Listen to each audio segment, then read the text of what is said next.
All that year, the animals worked like slaves. But they were happy in their work.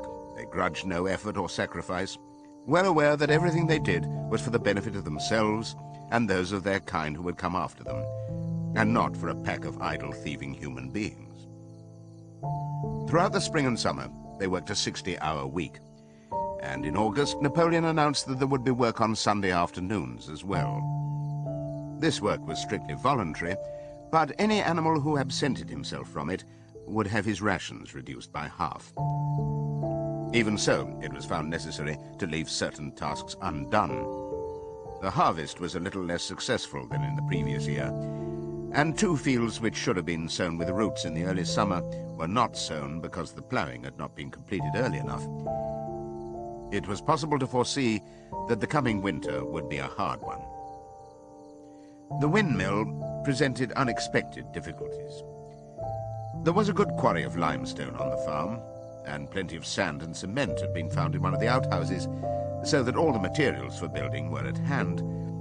But the problem the animals could not at first solve was how to break up the stone into pieces of suitable size. There seemed no way of doing this except with picks and crowbars, which no animal could use because no animal could stand on his hind legs. Only after weeks of vain effort did the right idea occur to somebody, namely to utilize the force of gravity. Huge boulders, far too big to be used as they were lying all over the bed of the quarry. The animals lashed ropes round these, and then all together, cows, horses, sheep, any animal that could lay hold of the rope, even the pigs sometimes joined in at critical moments, they dragged them with desperate slowness up the slope to the top of the quarry, where they were toppled over the edge to shatter to pieces below. Transporting the stone, when it was once broken, was comparatively simple. The horses carried it off in cartloads, the sheep dragged single blocks, even Muriel and Benjamin yoked themselves into an old governess cart and did their share. By late summer, a sufficient store of stone had accumulated, and then the building began, under the superintendence of the pigs. But it was a slow, laborious process. Frequently it took a whole day of exhausting effort to drag a single boulder to the top of the quarry, and sometimes when it was pushed over the edge, it failed to break. Nothing could have been achieved without Boxer, whose strength seemed equal to that of all the rest of the animals put together. When the boulder began to slip and the animals cried out in despair at finding themselves dragged down the hill, it was always Boxer who strained himself against the rope and brought the boulder to a stop.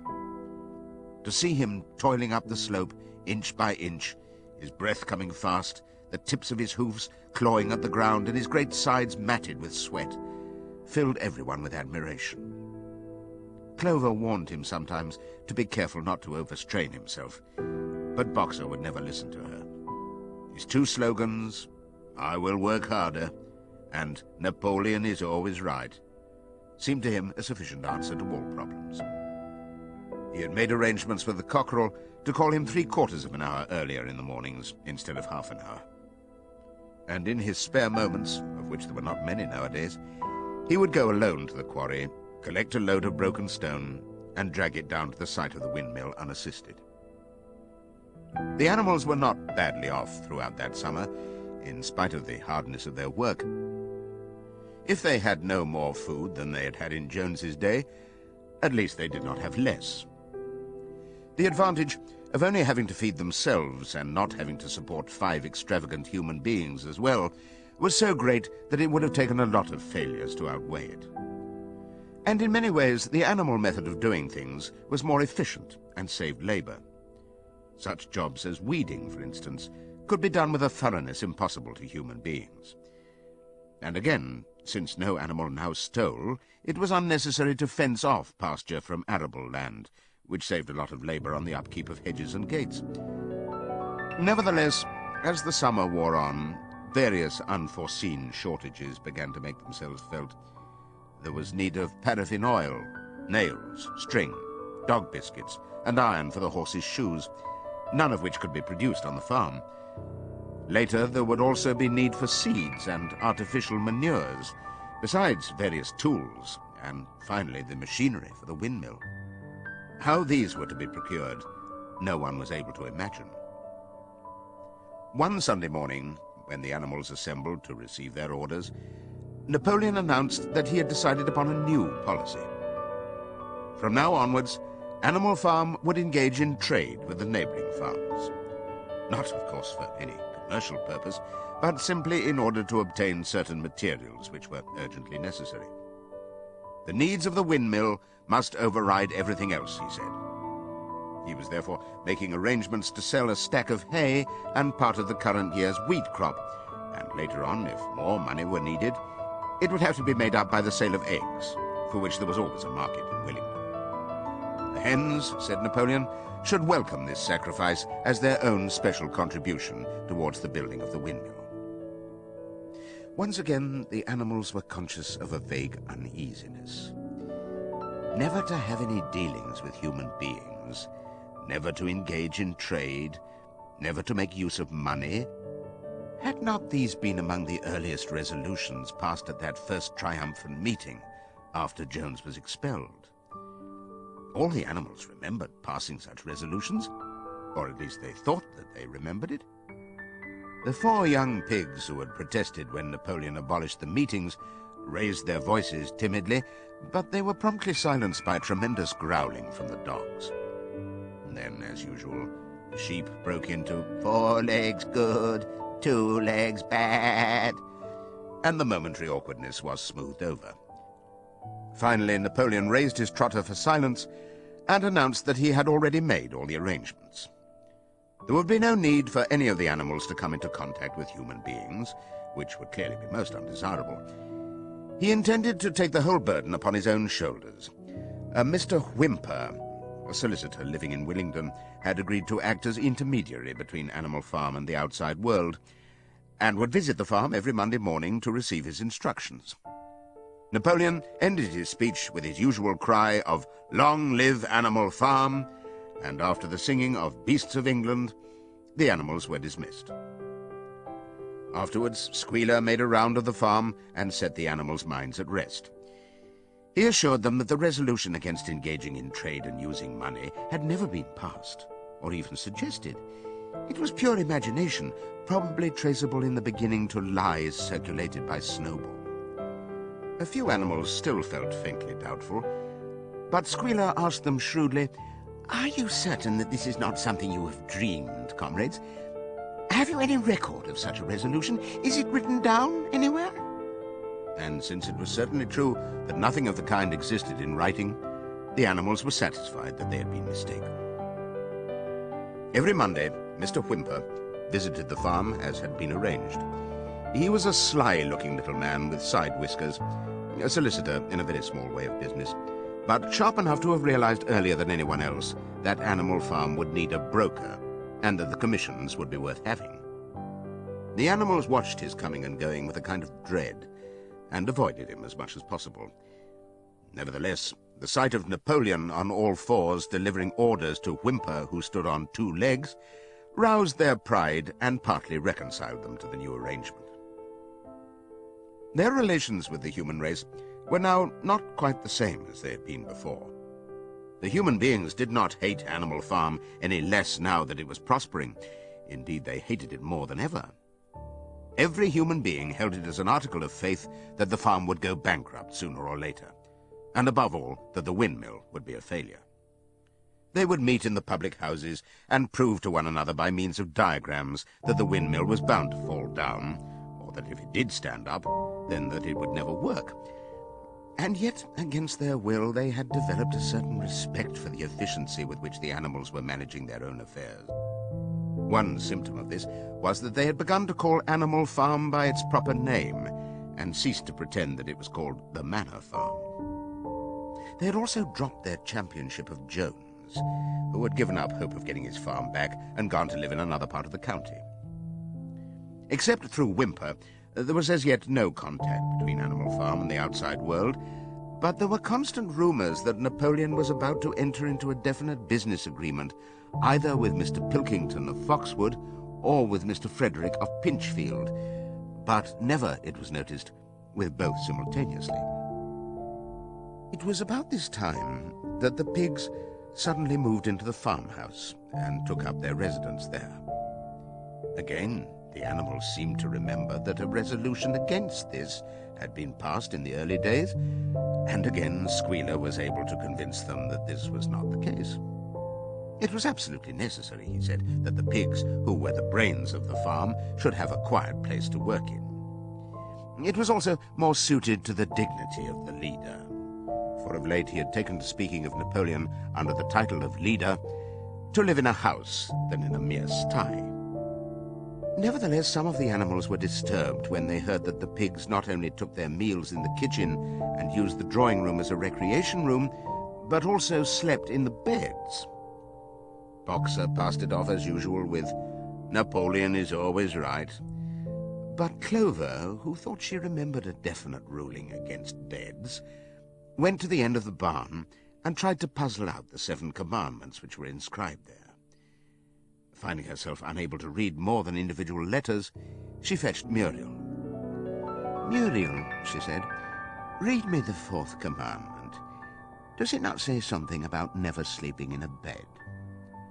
With some difficulty, Muriel spelt it out. "It says, 'No animal shall sleep in a bed with sheets,'" she announced finally. Curiously enough, Clover had not remembered that the 4th commandment mentioned sheets, but as it was there on the wall, it must have done so. And Squealer, who happened to be passing at this moment, attended by 2 or 3 dogs, was able to put the whole matter in its proper perspective. "You have heard then, comrades," he said, "that we pigs now sleep in the beds of the farmhouse. And why not? You did not suppose, surely, that there was ever a ruling against beds? A bed merely means a place to sleep in. A pile of straw in a stall is a bed, properly regarded. The rule was against sheets, which are a human invention. We have removed the sheets from the farmhouse beds and sleep between blankets. Very comfortable beds they are, too, but not more comfortable than we need, I can tell you, comrades. With all the brain work we have to do nowadays. You would not rob us of our repose, would you, comrades? You would not have us too tired to carry out our duties. Surely none of you wishes to see Jones back?" The animals reassured him on this point immediately, and no more was said about the pigs sleeping in the farmhouse beds. And when, some days afterwards, it was announced that from now on the pigs would get up an hour later in the mornings than the other animals, no complaint was made about that either. By the autumn, the animals were tired, but happy. They'd had a hard year, and after the sale of part of the hay and corn, the stores of food for the winter were none too plentiful. But the windmill compensated for everything. It was almost half built now. After the harvest, there was a stretch of clear, dry weather, and the animals toiled harder than ever, thinking it well worthwhile to plod to and fro all day with blocks of stone, if by doing so they could raise the walls another foot. Boxer would even come out at nights and work for an hour or 2 on his own by the light of the harvest moon. In their spare moments, the animals would walk round and round the half-finished mill, admiring the strength and perpendicularity of its walls, and marvelling that they should ever have been able to build anything so imposing. Only old Benjamin refused to grow enthusiastic about the windmill, though, as usual, he would utter nothing beyond the cryptic remark that donkeys live a long time. November came, with raging southwest winds. Building had to stop because it was now too wet to mix the cement. Finally there came a night when the gale was so violent that the farm buildings rocked on their foundations and several tiles were blown off the roof of the barn. The hens woke up squawking with terror because they had all dreamed simultaneously of hearing a gun go off in the distance. In the morning, the animals came out of their stalls to find that the flagstaff had been blown down and an elm tree at the foot of the orchard had been plucked up like a radish. They had just noticed this when a cry of despair broke from every animal's throat. A terrible sight had met their eyes. The windmill was in ruins. With one accord, they dashed down to the spot. Napoleon, who seldom moved out of a walk, raced ahead of them all. Yes, there it lay, the fruit of all their struggles, levelled to its foundations, the stones they had broken and carried so laboriously scattered all around. Unable at first to speak, they stood gazing mournfully at the litter of fallen stone. Napoleon paced to and fro in silence, occasionally snuffing at the ground. His tail had grown rigid and twitched sharply from side to side, a sign in him of intense mental activity. Suddenly, he halted, as though his mind were made up. "Comrades," he said quietly, "do you know who is responsible for this? Do you know the enemy who has come in the night and overthrown our windmill? Snowball!"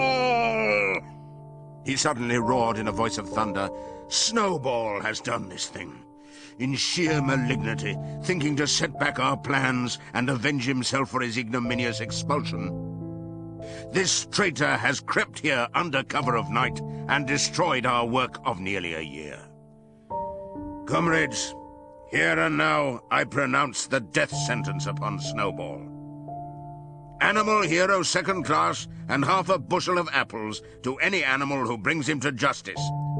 A full bushel to anyone who captures him alive." The animals were shocked beyond measure to learn that even Snowball could be guilty of such an action.